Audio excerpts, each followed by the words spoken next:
Hello Gemini, Sun, Moon, Rising, and Venus signs. Kamusta kayo? Sana po nasa mabuti kayong kalagayan. Welcome back po sa Star Tarot. Kung bago kayo dito, welcome din kayo. Thank you sa inyong support. I truly appreciate it. God bless you all. Una mensahe ni Gemini, we have 5 of Pentacles. Ayan, Gemini, maybe ang iba sa inyo dito ay maaring nalulungkot, maaring feeling abandoned, maaring down ang energy ninyo, down ang vibration ninyo because maaring may problema pinagdadaan ng pinansyal or maaring may pinagdadaan ng sitwasyon sa relationship, no? Maaring may mga ganong ganap dito. But, you know what? Parang tignan niyo yung bulaklak upside down, ano, yung roots nandun sa taas. So, most likely, no, ang pakiramdam ng iba sa inyo dito, Gemini, parang bumaliktad ang mundo ninyo, no? Parang ganon. Ganon ka, siguro, ganon kabigat, no, para sa inyo ang pinagdadaanan ninyong sitwasyon. But of course, no, Gemini, this is not going to resonate with everyone. So, just take as it resonates po. Okay? Kung ano man ang inyong sitwasyon, no, pangkaperahan man yan, trabaho man yan, karera, or relationship, ang isipin nyo na lang po dito, Gemini, tulad ng sinasabi ng card na to, kasi yung mga ilaw na yan, ano, yung mga liwanag na yan na lumalabas sa bintana ng church, no, yan ang symbolism yan that is love. No, that is hope. So, ibig sabihin, kahit upside down man ngayon ang sitwasyon ninyo sa buhay, pinapaalala sa inyo ng energy na to na there is always love and hope around you, no? Kaya lagi na lang kayong mag-isip ng kung ano yung mabuti, kung ano na lang yung positibo. Doon tayo sa prosperous and abundant mindset and positive mindset. Dahil yon ang maa-attract din natin, no? 'Di ba? Law of attraction, like attracts like, 'di ba? Kaya kung ano yung iniisip natin, ano nararamdaman natin, yun ang maa-attract natin towards us. Kaya isipin na lang natin kung ano ang makakabuti sa ating sitwasyon, ano ang magagawa natin para mag-improve ang ating sitwasyon, para yun talaga ang ma-attract natin sa buhay natin. Yun ang mga darating na mga sitwasyon and opportunities, no, sa buhay natin, hindi ba, no, Gemini?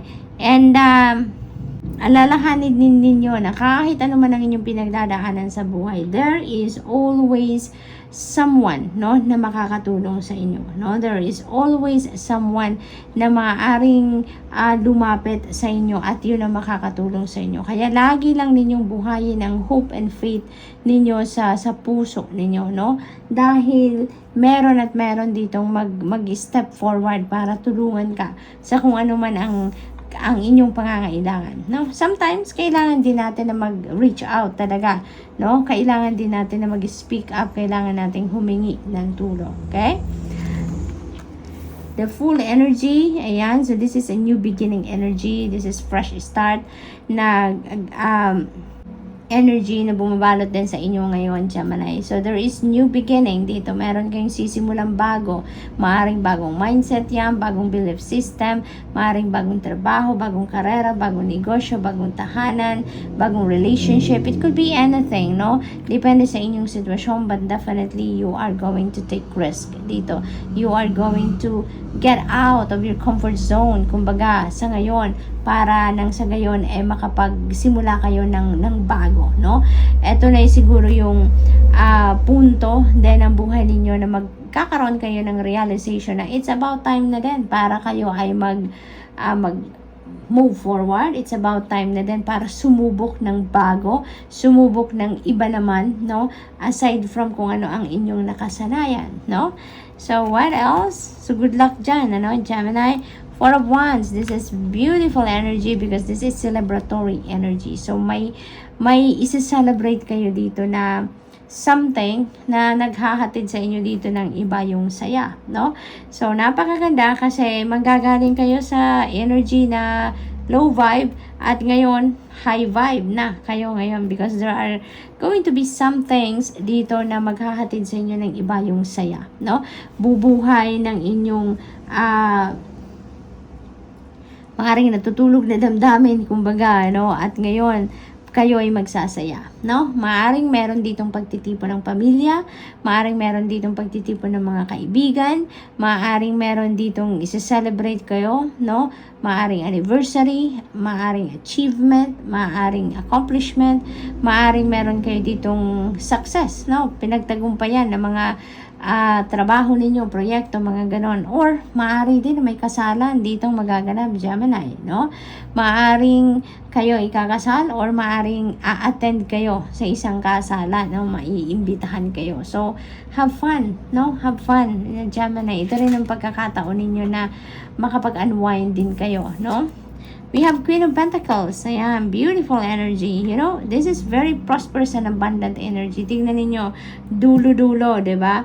Ito yung kasagutan dito sa sitwasyon ninyo sa Five of Pentacles. Lalo na kung pangkaperhang aspeto ang problema ninyo dito. Sa Queen of Pentacles, these are financial opportunities that might come in sa buhay ninyo, Gemini, na maaaring yun ang maging kasagutan dito, no? Sa Five of Pentacles energy. Kasi ito, hindi lang ito pipitsuging opportunity, but this could be big time. This could be lucrative offers na maaring kumatok sa inyo dito, Gemini. Kaya napakagandang napakagandang energy, no, na i-welcome ninyo or yakapin ninyo sa buhay ninyo. Dahil pag dumating ito sa buhay ninyo, ay talaga namang magiging masayang-masaya kayo because this is financial freedom. This is financial comfort. This is prosperity and abundance na ma-experience niyo dito. So, this is really, really awesome, no? For others of you, then, ang napipick up ko din dito, maybe you are maaring ikaw ay isang nanay, maaring ikaw ay isang tatay din, no? Dahil hindi naman ito gender specific na reading natin, just this is a general reading. So, maaaring ang iba sa inyo dito could be a nanay, could be a tatay, or maybe you are a single parent. Kaya maaaring inaasumo, ginagawa mo ang obligasyon, responsibilidad ng isang nanay at isang tatay sa mga anak ninyo or sa pamilya, no? Maaaring ganun ang ganap dito. And you know what? Napakasipag ninyo, no, Gemini? Ikaw na ang nangangalaga, hands-on sa pamilya, sa bawat membro ng pamilya, pag-aasikaso ng kanilang mga pangangailangan. And at the same time, nagtatrabaho ka din, nagpo-provide ka din financially, no? Ikaw din talaga ang kumbaga, siguro major earner, no, sa pamilya. Yung breadwinner, kumbaga, no? So, maaring ganun ang ganap. So, kudos to you, Gemini. So that's all I have for you for today. Thank you for watching. Love and light. Namaste. Hello Libra, Sun, Moon, Rising, and Venus signs. Kamusta kayo? Sana po nasa mabuti kayong kalagayan. Welcome back po sa Star Tarot. Kung bago kayo rito, welcome din kayo. Thank you sa inyong support. I truly appreciate it. God bless you all. Tignan natin ang mga messages ni Libra for today. We have Knight of Swords. Ayan. So parang meron kayo ditong diskusyon or meron ditong pag-uusap wherein parang may tagisan ng talino dito or alam mo yun yung mga ideas, no? Maaring ganun, maaring merong conflicting ideas dito kayo and another person, no? So maaring may ganap dito, as in ilalabas, merong mga usapan dito at ilalabas mo dito talaga yung lahat ng alam mo. Maaring ganon, or yung galing ninyo sa pakikipag-usap, galing ninyo sa pakikipag-transaction, or ang galing ninyo sa yung argument ba, no? Yung ganon. So good luck to that, Libra. Parang magtatagumpay kayo, nakataas dito yung ninyo yung nakalimutan ko kung anong tawag dito. Alam mo yun, yung parang inong unang panahon, yung pangsulat, no? Yung pangsulat. Maaring kayo dito, pagtatagumpayan ninyo ang diskusyon na to, pagtatagumpayan ninyo ang usaping ito, no? Yung gano'n, kasi nakataas na yung inyong kamay. Parang simbolo ng inyong tagumpay, ng inyong victory. We have Five of Swords. Ayan. So, most likely talaga, Libra, ang iba sa inyo dito nagkaroon ng isang pag-uusap, isang argumento na maaring it's either kayo yung nag-walk out or maaring kayo yung winok outan. Maaring kayo yung nakapagsabi ng hindi maganda, nakasakit ng damdamin ng iba, or maaring kayo dito yung nakarinig, no, from other people sa kausap ninyo ng mga salitang hindi ninyo nagustuhan at nasaktan kayo, no? So, depende sa inyong sitwasyon, but maybe, no, ganon ang ganap dito for some of you, Libra. Kaya naman, no, so maaari talagang merong ano dito, exchange of words, no, na naganap. Merong siguro maaring nauwi ito sa isang heated argument. Kaya maaring naghiwalay kayo dito nang hindi kayo on the same page. Naghiwalay kayo dito nang hindi kayo nagkaintindihan, no? Tensionado, kumbaga, ang sitwasyon. With else, we have 10 of Pentacles. Maaring kapamilya ninyo ito, Libra, no? Maaring kapamilya ninyo ang kadiskusyon ninyo dito, kaargumento ninyo dito. Maaring meron kayong pagtatalo dito ng another member of the family. So that is also possible. For others of you naman dito, Libra, maaring ang pinagtatalunan ninyo ay about sa mana, no? Maaring yung discussion na to between you and another person or people, no, ay maaring regarding sa iyong mga mamanahin, sa inyong inheritance, no? For others of you, maaring ang usapin dito is pera, no? Pera ng pamilya, negosyo ng pamilya, maaring ganon ang pinagdidiskusyonan ninyo dito or pinag-uusapan, no? And for others of you naman dito, Libra, na walang ganong sitwasyon, this could be signifying na parang nandun na kayo sa posisyon wherein secured na, kumbaga, ang inyong financial future, no? Yung gano'n, parang nakapag-ipon na kayo, meron na kayong pangsuporta sa inyong pamilya, meron na kayong pangsuporta sa mga anak ninyo, sa pamilya ninyo for the long term, no? Yung parang gano'n. Maybe nasa nasa sitwasyon na kayo ngayon, Libra, no, na establish na kayo in terms of your money, career, and finances, no? So maaring gano'n ang sitwasyon din ng iba dito, no? What else? We have 5 of Wands. Ayan, we have 5 of Swords, we have 5 of Wands. So definitely meron ditong pagbabagong magaganap sa inyong sitwasyon, no? Because 5 resonates with change and we have double 5. So most likely mabilisan ang pagbabagong magaganap dito sa inyong sitwasyon. Maaring dito sa ganap dito sa hindi ninyo pagkakaintindihan with another person, maaring kayo ay magkakausap agad-agad muli, no? Maaring pagbaba ng tensyon, pagbaba ng mga init ng ulo ninyo, maaring both of you, no, lalapit talaga kayo sa bawat isa or magre-reach out kayo sa bawat isa, or maybe one of you, no, is going to step up as the bigger person at maaring isa sa inyo yung mag-i-initiate ng conversation with another person. But definitely, no, with the 5 of Wands, meron talaga ditong argument. Meron talaga ditong opinion, no, na hindi naririnig ng isa or ng iba, or hindi tinatanggap ng isa or hindi tinatanggap ng iba ninyong kausap, no? So meron talaga ditong pagka-clash, no? May clash ng opinion, may clash dito ng mga perspective. Talagang merong hindi pagkakaintindihan. But we have 2 5s and that is going to change. Kung ano man ang yung sitwasyon dito, mapapag-usapan ninyo yan, maayos yan in no time, no? So Libra, good luck. That's all I have for you for today. Thank you for watching Love and Light. Namaste. Hello Aquarius, Sun, Moon, Rising, and Venus signs. Kamusta kayo? Sana po nasa mabuti kayong kalagayan. Welcome back po sa Star Tarot. Kung bago kayo dito, welcome din kayo. Thank you sa inyong support. I truly appreciate it. God bless you all. Tingnan natin ang mga mensahe ninyo. Paunang card na naiwan. We have judgment energy. Ayan, Aquarius. So, this is an important judgment call para sa inyo. May importante kayong bagay dito or usapin or subject sa buhay ninyo na kailangan ninyong pagdesisyonan sa ngayon, no? May panawagan na sa inyo ang Divine Universe, no? Na bigyan na ninyo ito ng atensyon. Bigyan na ninyo ito ng solusyon, kumbaga, no? Kasi maaring ang sitwasyon na to, parang in denial pa rin kayo. Parang hindi pa rin ninyo ito matanggap or hindi pa rin ninyo ito pinapansin, it's because in denial nga kayo, no? But now, this is a very important judgment call para sa inyo. So, it's all up to you pa rin, no? Kayo pa rin na magdidesisyon dito, depende sa inyong sitwasyon, kung ano ang gagawin ninyo. Are you going to face this squarely sa ngayon, or you're going to ignore the situation, no? Aquarius, at if this message resonates with you, Aquarius, you know what it is, no? Alam ninyo kung ano ang sitwasyon ninyo ito na kailangan ninyong pagdesisyonan, kailangan ninyong pag-isipan, no? So, what else? We have Knight of Pentacles. Ayan. So, most likely, ang sitwasyon na to could be related sa pangkaperahang aspeto ninyo, no?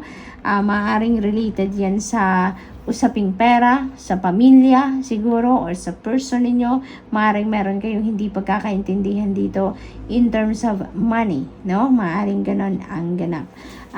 For others of you naman, Aquarius, maaaring pag-iisipan ninyong mabuti ang sitwasyon na to, no? Hindi kayo dito agad-agad magdedesisyon, hindi kayo agad-agad na magbibigay pansin sa bagay na ito. Kasi parang napipick up ko, parang nagdadalawang isip pa rin kayo. Parang hindi pa rin kayo sigurado kung anong magiging reaction ninyo sa ngayon, no? Maaring ganon. For others of you, no, Aquarius, this could be financial opportunities na parating. Pagdating naman sa kaperahang aspeto, para sa iba sa inyo na may hindi naman ganon ang sitwasyon, ano, tulad na nabanggit ko kanina, this could be financial opportunity na maaring lumapit sa inyo dito, no? Pero, kahit may opportunity pa rin parating, parang hindi pa rin kayo dito agad-agad din magdedesisyon. Hindi rin ninyo ito agad-agad na sasagutin, no? Parang pag-iisipan din ninyo to. Mabagal din ang usad ng pag-iisip ninyo dito because maybe you're going to do some kind of research pa or pag-aaralan pa siguro ninyo, no? Ang opportunities na ito. So, what else? We have Ace of Wands. Napakaganda. This is opportunity talaga na magbibigay ng pagkakataon sa inyo dito para magawa ninyo kung ano man yung passion ninyo. Kung ano yung talagang gusto ninyo or maaring pinag-aralan ninyo, no? Kasi maaring trabaho ng iba sa inyo ngayon, Gemini. Of course, no, hindi ito sasakto sa lahat. Kaya, just take as it resonates po. Maaring ang iba sa inyo dito, maaring ang trabaho ninyo, hindi yan yung linya talaga ninyo, no? Maaring yung career ninyo ngayon or trabaho ninyo, hindi yan yung talagang linya ng pinag-aralan ninyo. Kung ano man yung degree ninyo, kumbaga, no? So, maaring hindi yan. But, dito sa Ace of Wands, this could be an opportunity na dadating sa inyo ngayon, no? At maaring you're going to grab this opportunity because this could be where your passion is, or maaring nasa linya ito, no? ng pinag-aralan ninyo, no? So, maaring ganun ang ganap. And, this is really going to be exciting, no? Para sa inyo. Kasi, parang yung passion niyo is going to be reignited, with this opportunity. Kaya good luck sa inyo, Aquarius. We have Eight of Pentacles. Ayan. So, this is about career talaga, no? Maaring, kasi yung Ace, no, this is a new beginning energy. Kaya, maaring magsisimula kayo dito ng bagong karera, no? With this opportunity, no? With the Ace of Wands, na yung gustong-gusto ninyo talagang klaseng trabaho, no? Yung linya ninyo, passion ninyo, yung ganon. So, maybe magkakaroon dito ng career shift ang iba sa inyo. Maaaring you're going to head towards a different career path sa ngayon, Aquarius, na maaaring related ito doon sa kung ano talaga ang gusto ninyong gawin. So, that is also possible. Maaari din ang iba sa inyo dito nabuboard na din kasi, no? Sa ginagawa ninyo, maaaring parang feeling ninyo siguro routine na. Talagang ginagawa ninyo, magagawa nyo na yan. Trabaho na yan kahit nakapikit kayo, no? So, maaaring ganun na ang nararamdaman ng iba sa inyo. Nabuboard na kayo for doing the same thing all the time, no? Kasi nga, siguro hindi ito talaga yung gustong-gusto ninyong ginagawa. Kaya mabilis na kayong maboard, mabilis na kayong mapagod, no? Yung ganon. So, posible din, no? Ang iba sa inyo dito, Aquarius, ibang sitwasyon naman ito for other Aquarius. Maaring yung sipag ninyo, yung tiyaga ninyo, yung effort ninyo na binubuhos ninyo sa inyong trabaho could be financially rewarded din sa ngayon, no? So, meron din ako napipick up na ganyan. Maaring ma-promote kayo, maaring magustuhan na, or ma-recognize na, no, ng employer ninyo yung trabaho talaga ninyo, yung pagsisikap ninyo, and maybe mabigyan na kayo ngayon ng bonus, ng pay raise, or maaring promotion, or even scholarship, no? Yung ganon. So, good luck. And that's all I have for you for today. Thank you for watching. Love and light. Namaste.